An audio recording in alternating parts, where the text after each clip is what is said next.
actually just happened? I don't understand. I mean, karma's come to bite us right in the backside, hasn't it, ladies and gentlemen? It absolutely has. It just proves Wolves absolutely battered us last game, and we somehow got a 1-0 victory from it, from a moment of Casemiro, from Varane. But then what happens today? First half, Manchester United with a better half against Spurs. Then second half, we come out and it looks like a complete different team. We look absolutely spoiled. We look absolutely pragmatic. It was absolutely embarrassing from the entire starting 11.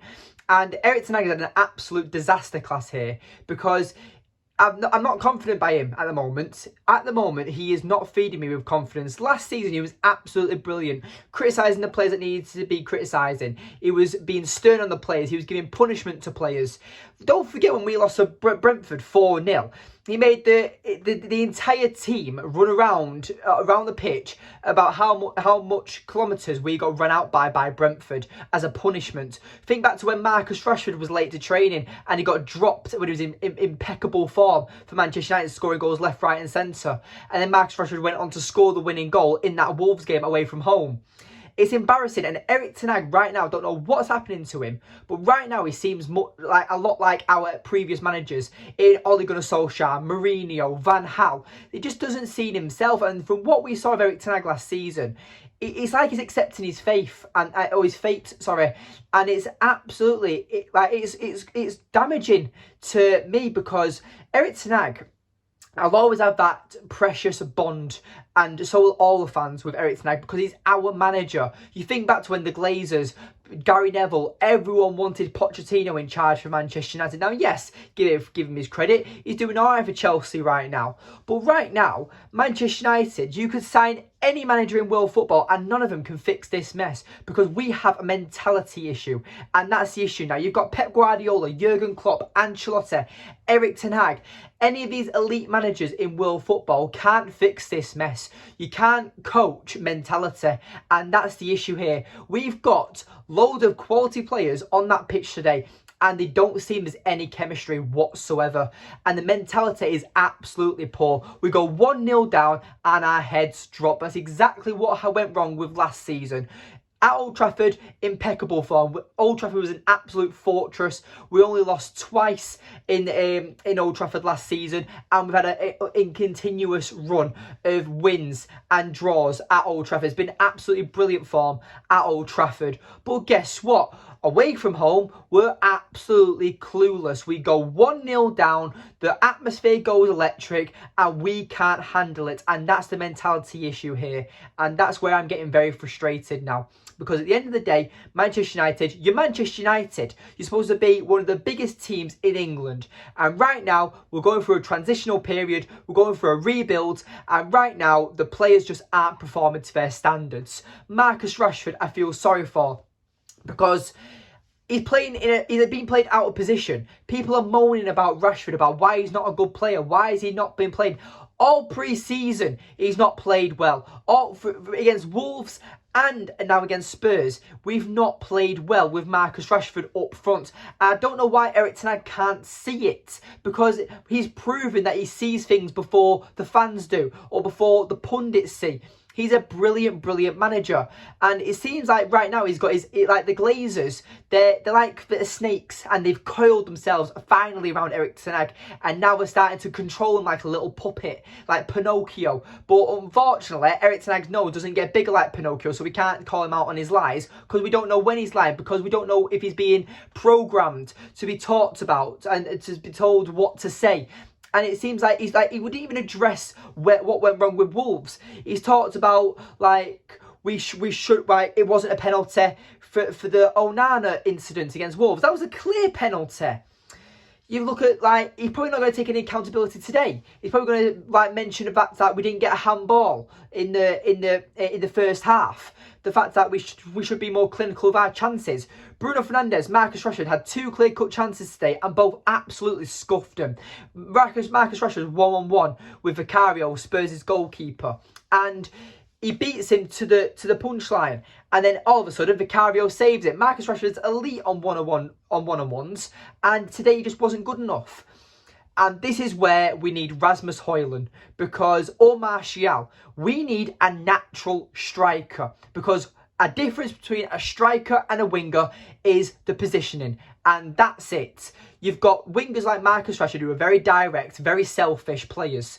And being selfish isn't a bad thing, all right? It is when it comes to playmaking and feeding off for your teammates. But when it comes to that selfishness through one own goal, that's what you need in a player. You need them to have that ruthlessness and selfishness to batter it in the back of the net. But someone like Hojlund or Martial, they'll draw out defenders, or they'll play with their back to goal, or they'll actually bully centre-backs and fight them off them. That's what Hojlund is going to bring. And I cannot wait. He better be starting against Nottingham Forest, because I am sick to death of seeing Marcus Rashford play through the middle. It happened last season. He didn't play well. And as soon as he started getting played on that left-hand side, bang, bang, bang, bang. Marcus Rashford ended up scoring 40 goals for us, 40 goal contributions, and getting 30 goals for us last season. And he was in impeccable form. And that's what you want to get out of Marcus Rashford. And another thing, the midfield. Right now, that is our issue. The midfield is an absolute joke. And Erik Ten Hag has to make this Mason Mount deal work, because I can't see how it's going to get any better. Bruno Fernandes, Mason Mount and Casemiro does not work. It happened last season with Eriksen. They just don't defend well enough. We need that extra defensive awareness in our midfield. That's why Fred looks like he was brilliant half the time. He was doing average things. This is why we need to sign someone like Amrabat or Ryan Gravenberch, because at the end of the day, Manchester United look like they've got a gaping hole in that midfield. It's like a black hole in space, and it's just like there's acres of space for our opposition players to just run at our midfield. If you attack Manchester United centrally through the pitch, we look clueless. Luke Shaw today, I don't know what to think about this guy, because 1 week he's brilliant and 1 week he's not. Against Kulusevski today, he was absolutely terrible. And Luke Shaw, I like Shaw. I like all the players in our team. But today, they were offering us nothing. And that was the issue here. And this is where it comes back to mentality. But I don't even know what to rank this, because I'm even going to say the horrible catchphrase. David De Gea saves that second goal. I don't know what happened with Andre Onana. I'm guessing he expected Lisandro Martinez to clear it. But Martinez just passes it into the back of the net. Ben Davies didn't even make I can't even swear. Ben Davies didn't even make contact with the ball.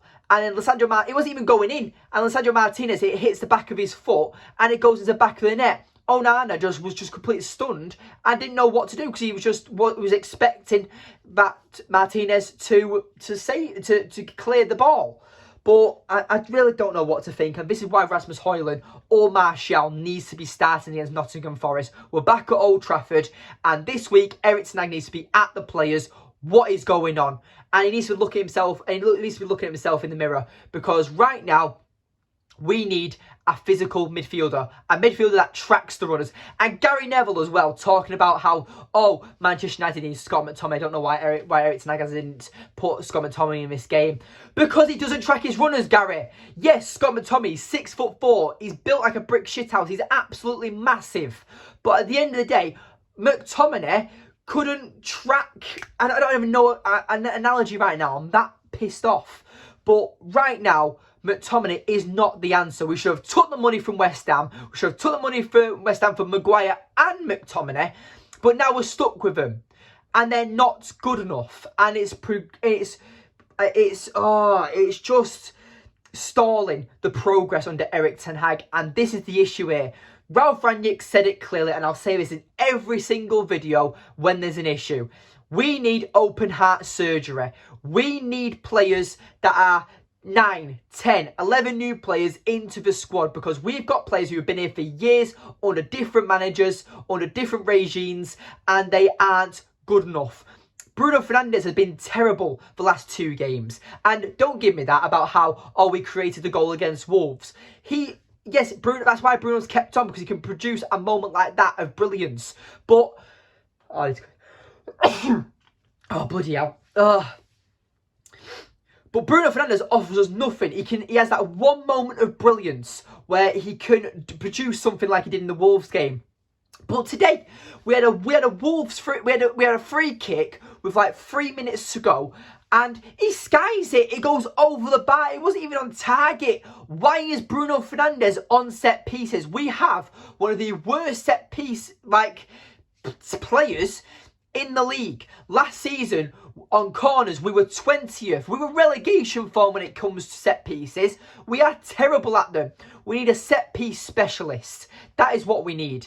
Mentality is the issue, and I don't know what's going on with Erik Ten Hag, because this is becoming an absolute disaster class. But Onana, I'm giving a 6-2. I just feel like that there's nothing he can do. He expects Lisandro Martinez to clear that last goal.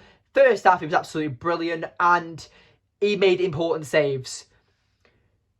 Wan-Bissaka, I'm going to give a 6-2. I can't give anyone higher than a 7. And actually, no, I can't give anyone a 7. I can't give anyone higher than a 6. Average performances yet again. And yes, if we go and beat Nottingham Forest, I'll be all happy and daisy because we're winning. But at the end of the day, the point of Red Devils TV is that we analyse what goes wrong, and we analyse what goes right with Manchester United. So even if we beat Nottingham Forest 3-0 next week with Rasmus Hojlund debut at Old Trafford, whatever happens, if there's another issue in that midfield, I'm going to fucking lose it, because I cannot deal with it, because we've got Arsenal in 2 weeks. If we play like that, like we have done against Wolves and Spurs, we will lose 7-0. Get your 7-up cans out, because we will have another 7-0 issue, because Arsenal are ruthless now. They've got the players. We beat them in pre-season, but realistically, that was based on moments. It's an issue. And again, right now, this time last year, we had no points. We were in relegation. Right now, we've got 3 points, and it's something to build towards. We've got Nottingham Forest. This is where we incorporate Rasmus Hojlund and see the importance of what having a natural number 9 brings to this football club. But when it comes to it, I need to get on with the player ratings. Wan-Bissaka gets a 6. Varane gets a 6. Lisandro Martinez gets the own goal. I'm going to give him a 5. Luke Shaw gets a 3. He was terrible today against Kulusevski. Casemiro gets a 5. Bruno Fernandes, for me, gets a 4. Mason Mount gets a 4. And this is the thing with Mason Mount. I like the player. I think he would play really well for Chelsea. I think he's a very good player for England. But for Manchester United, he's probably going to be a good player for Manchester United, but Erik Ten Hag needs to make this work. And this is the issue here, because we've brought him in. It makes no sense. I get it, Erik Ten Hag wants to play with 2 attacking 10s and have Casemiro as the only midfielder. But Casemiro can't do it by himself. You're not in the Eredivisie, Eric. You're going to get teams that absolutely bombard you on mistakes. And we have a hole in the midfield. This is the issue now. We need to go back to the 4-2-3-1. Either Bruno Fernandes or Mason Mount needs to realise they need to stay back while attacking. They need to stop going next to each other, like holding hands and trying to create this forward 6. We need to, if we're attacking, we now need to go back to the 3-2-5 is what we need to go back to, not this 3-1-6, because that extra attacker we have going forward, whether it's Luke Shaw, Wan-Bissaka, Mason Mount, Bruno Fernandes, they don't get back in time, and that's where we're getting broke on the counter-attack. Manchester United might look like we dominate games, but there's an identity crisis, and that's the issue here. But anyway, this video's gone a lot longer than what I planned to. So anyway, if you've stayed to the video, thank you for watching. Make sure you subscribe if you are new. We're on the road to 800 subscribers, so please subscribe. But anyway, as it comes to it, where was I? Anthony, for me, gets a 4. I just didn't think Anthony played well today. Marcus Rashford, graveyard shift, gets a 5. Garnacho, again, I don't like it. I don't even mention Garnacho this entire video. Why is Garnacho starting? It gets on my nerves. I get it. He's a youth player. We want to incorporate him into the team. But he's not consistent coming off the bench. So why is he starting in Premier League games? That's the issue as well. I get it. Erik Ten Hag is putting trust and faith into Garnacho and Mount and sticking with the same team. But this is what's caused us to go wrong in previous seasons. Erik Ten Hag this week needs to have a reality check and needs to realise that the midfield is the issue. Everyone can see it. Rival fans, United fans, pundits. So why is Erik Ten Hag sticking with the same players? And that's the issue here. We've sold Fred, right? And I never thought I'd say this, but why have we sold Fred? He's a brilliant squad player. Eriksen should be out the door. McTominay should be out the door. Maguire should be out the door. Why was Fred the first one to go? Because Fred, for me, is a very good squad player. And Fred wouldn't have done what Mount did today, where he just left a hole. And neither would Bruno Fernandes. And that's the issue. We need a solid, box-to-box, defensive-minded number 8. That's what we need. And I am frustrated because we need Ryan Gravenberch or Amrabat. And for the prices that they are available, we can sell Scott McTominay and snatch one of them up for the same price. Otherwise, our competitors will. Ryan Gravenberch or Amrabat will not be at their current clubs within another season. So Manchester United to act now, because I am sick to death of watching my team get absolutely ran ragged in the midfield, because the classic line is games are won and lost in the midfield. And that's why Manchester United are losing the one-on-ones, the midfield battle, just like last year. We need that natural number 8 who can go box to box constantly throughout the game. Very good at going forward, but also equally as good when it comes to defensive actions. But anyway, I've been your host, Daniel. Thank you for watching. If you made this far into the video, leave a like on the video, and I'll see you later.